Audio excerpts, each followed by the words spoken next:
जय श्री हरि विष्णु, राधे राधे। दोस्तों, आप सभी का मेरे चैनल में बहुत बहुत स्वागत है। आज हम आपके लिए फिर से एक जानकारी लेकर हाजिर हुए हैं, तो बने रहिएगा मेरे वीडियो में अंत तक और पूरी जानकारी देखिएगा। और अच्छी लगी जानकारी प्लीज़ लाइक, चैनल को सब्सक्राइब जरूर करें। भगवान श्री कृष्ण ने विचित्र घटनाओं को देखकर कलयुग की 5 बड़ी भविष्यवाणी की थी। आइए उन भविष्यवाणियों को भगवान के अनुसार जानते हैं।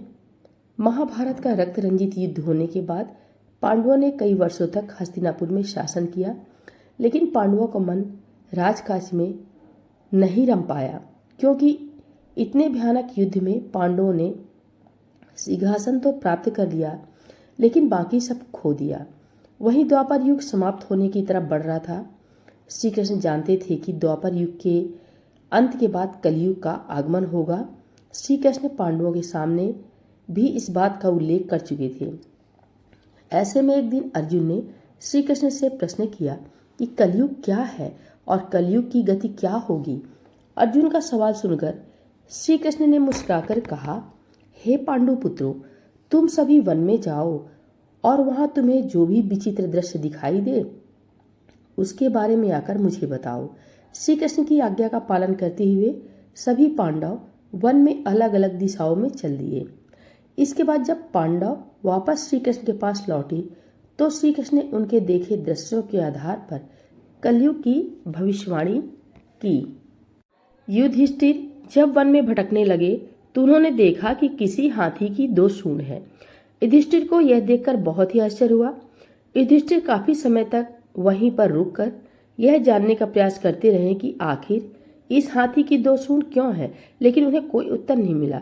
अंत में इस विचित्र हाथी को देखकर युधिष्ठिर वापस श्री कृष्ण के पास लौट आए। अर्जुन जब भटकते हुए वन में पहुंचे तो उन्होंने देखा कि एक पक्षी के पंखों पर वेदों की ऋचाएं लिखी हुई हैं, लेकिन यह पक्षी किसी जानवर का मांस खा रहा था। अर्जुन ने जब यह दृश्य अपनी आंखों से देखा तो अर्जुन के यह बात समझ नहीं आई कि दिव्य प्रतीत होने वाला कोई पक्षी ऐसा क्यों करेगा। अर्जुन भारी मन से श्री कृष्ण के पास लौट आए।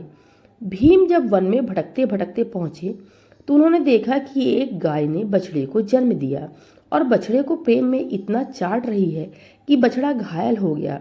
बछड़े से खून निकलने लगा। गाय के इस प्रेम को देखकर भीम कोई शब्द नहीं सूझ रहा था भीम को।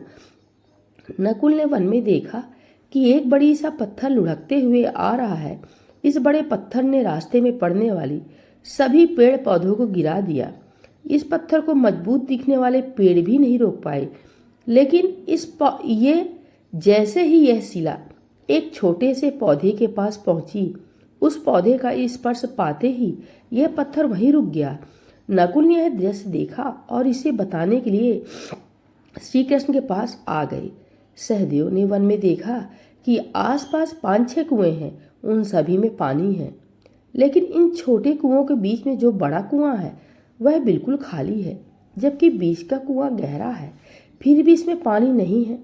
सहदेव इस कुएं के रहस्य को जाने बिना ही श्री कृष्ण के पास लौट गए। जब श्री कृष्ण को धर्मराज युधिष्ठिर ने वन में घटित घटना के बारे में बताया तो श्री कृष्ण ने कहा, हे धर्मराज, तुमने जो भी देखा वो कलयुग के आने की आहट है। हाथी के 2 सूंड का अर्थ है कि भविष्य में इस धरती पर मनुष्य 2 तरह की बातें करेंगे। उनकी कथनी और करनी में बहुत अंतर होगा। मनुष्य नैतिकता को छोड़कर दोनों तरफ से एक दूसरे का शोषण करेंगे।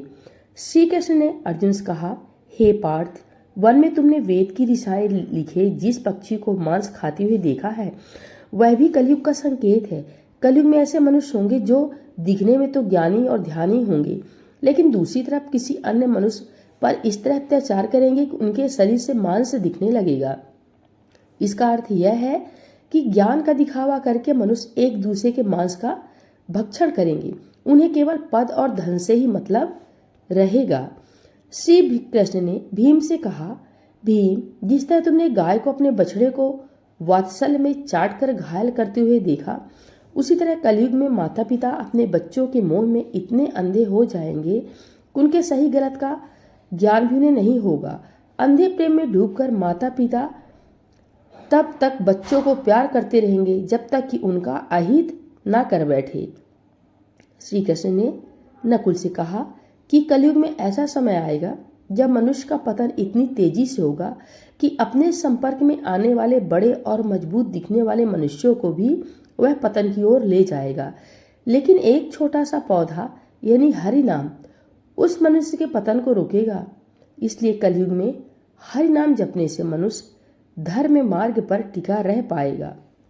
सहदेव के खाली कुएं वाले दृश्य का वर्णन करते हुए श्री कृष्ण ने कहा कि कलयुग में भी मनुष्य इसी तरह का हो जाएगा, जब मनुष्य दिखावे के लिए अपने धन को खर्च करेंगे, विवाह, जन्म, मरण आदि उत्सवों पर पैसे बहाएंगे और उन लोगों को धन और उपहार देंगे जो पहले से भरे हुए हैं, लेकिन उनके आस पड़ोस और रिश्ते नातों में गरीबी और तंगी को झेल रहे मनुष्यों के लिए उनके पास कुछ भी नहीं होगा। उनका ध्यान जरूरतमंद लोगों पर नहीं जाएगा। तो दोस्तों, ये कहानी कैसी लगी? अच्छी लगी हो प्लीज़ लाइक, चैनल को सब्सक्राइब जरूर करें। प्रेम से बोलिए भोलेनाथ भगवान की जय।